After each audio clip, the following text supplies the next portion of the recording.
perdu mon papa, il a été malade, j'avais déjà 12 ans, parce que pour ma communion solennelle, il était déjà malade, il n'a pas pu nous accompagner. Et j'avais 13 ans et demi, les derniers mois de sa vie. Et je rentrais de l'école, je lui donnais à manger, j'étais près de lui. Et je faisais même mes devoirs près de lui, il était dans sa chambre, comme ça. Et le dernier jour de sa vie, je lui ai donné à manger. Et j'ai assisté, je l'ai aidé. Il bougeait, ça m'avait impressionné parce qu'il s'étouffait, il ne savait pas comment se mettre. Et moi, je ne savais pas comment m'y prendre aussi, parce que ma maman était au champ, elle était plantée. Moi, ça a été une barrière à pouvoir faire mes études. Je n'ai pas pu aller à l'école, il a fallu travailler pour aider la maman. Et tout de suite, on bascule dans l'âge adulte. Il a commencé à être mal juste pendant le Covid. Il ne voulait plus voir personne, ni la famille, ni les enfants. Ça a été un blocage impressionnant. Il a arrêté le vélo juste avant, parce qu'il était instable quand même. Il avait peur de tomber sur la route. Et ça a été un gros choc, parce que c'était sa passion, faire du vélo. Et là, il s'est refermé. Il faisait de la marche là autour du jardin. Il ne voulait plus aller nulle part. Et un beau jour, il a fait une chute là sur l'insert. Il y a eu des dégâts dans sa tête. Il a encore marché un certain temps, mais il était violent et il est devenu dépendant presque tout de suite. Et là, ça va faire 2 ans bientôt.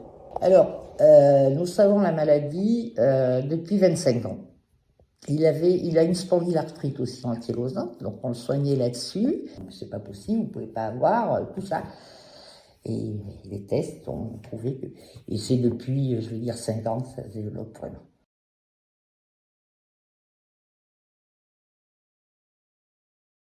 Pour lui, oui, c'est tout. 2 heures par semaine. Et oui, parce qu'on pourra avoir plus, mais le problème, c'est qu'on n'a pas d'aide financière. Oui, très peu d'aide financière. Donc ça, c'est compliqué. C'est-à-dire qu'on a du monde pour les malades. Hein. Lui, il a 2 séances de kiné, il a 2 personnes d'assistance de vie, et moi, je n'ai rien. Je ne peux plus aller au restaurant, je ne peux plus partir en vacances. J'en ai parlé à la famille. Ils voulaient, sur 4 enfants, il y en avait 2 qui souhaitaient tout de suite faire les démarches pour trouver un placement pour lui. Et moi, c'était pas mon envie. Je voulais qu'il reste dans sa maison, et on en avait parlé longtemps à l'avance. Et pour moi, c'était l'abandonner quelque part. Non, c'était pas dans mon idée. Mais ça faisait déjà un moment que je sortais pas. Je n'osais pas le laisser tout seul.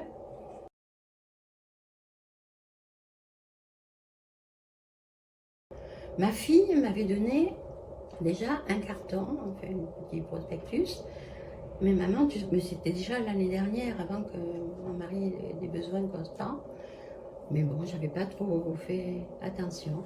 Et je crois qu'après, c'est des dames qui a mis en place l'aide par le département. J'ai connu Répit Sac à Dos à l'hôpital Laborie à Brive, où malheureusement j'ai été hospitalisée pendant 6 semaines suite à une tentative de suicide. Donc, épuisée par le rôle des dents.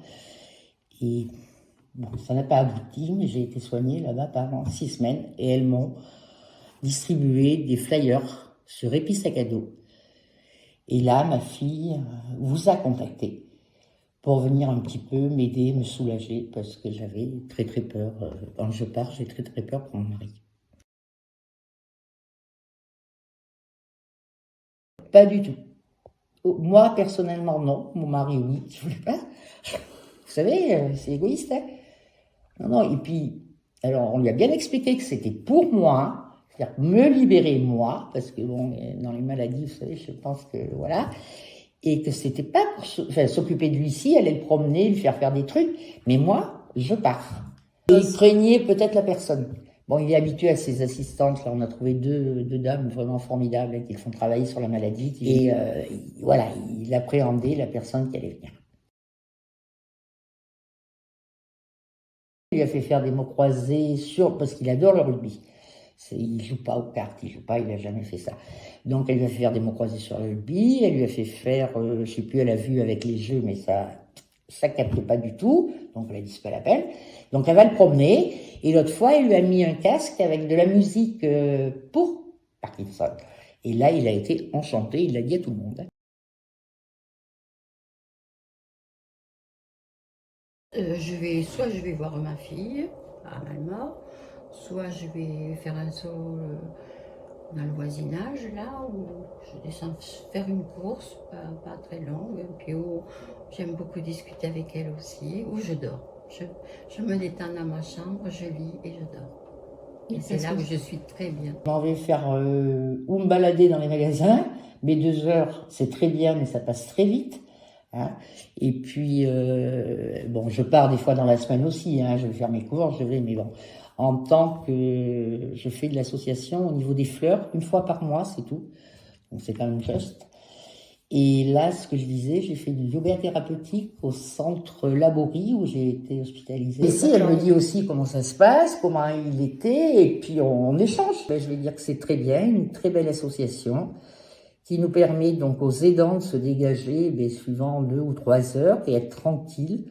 On peut partir vraiment la tête vide. Je peux penser un petit peu à moi et ça fait vraiment beaucoup de bien. Ça requinque, ça requinque. C'est pour se préserver. Il se préserve. Parce qu'on a plus d'énergie quand on est soutenu comme ça. Tout seul, on plonge, on se renferme, on n'a plus de... C'est difficile, moi j'ai commencé comme ça, et c'est très dur, on plonge vite. Hein. Ça, il faut absolument... C'est pas vouloir abandonner le malade, c'est tout le contraire. Parce qu'on est plus calme quand on va vers lui, on est content de lui raconter. Même moi, le mien, s'il ne comprend pas trop ce que je dis, mais il me regarde, il voit que je suis contente, c'est important. Ça, c'est important.